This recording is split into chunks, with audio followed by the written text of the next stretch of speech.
Evo,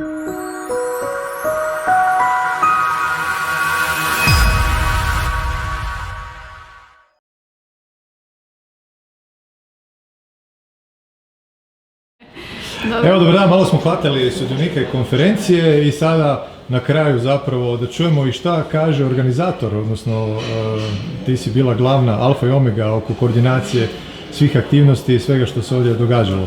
Kakve su tvoje impresije sa konferencije i da li misliš da u biti kad bi neku narednu konferenciju radili, koje bi eventualno dodatne stvari trebalo unutra ubaciti ili promijeniti ili tako nešto?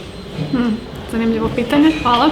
Pa meni je prije svega drago da je tako velik odaziv na konferenciju, znači da stvarno postoji interes za temama kojima se bavimo u sklopu Edi Hadrije. Čini mi se da interes postoji, čini mi se da smo dobro targetirali zapravo i same aktivnosti. Dakle, s jedne strane da ljudi dobiju informacije što im se nudi, kako se zapravo mogu pomoći i mislim da je danas neminovno da svi idemo prema digitalizaciji, tako da evo, zaista mi je drago da je ovako veliki interes. Ono što je da je ovo prva konferencija, nadam se da će odaziv biti u narednima jednako velik.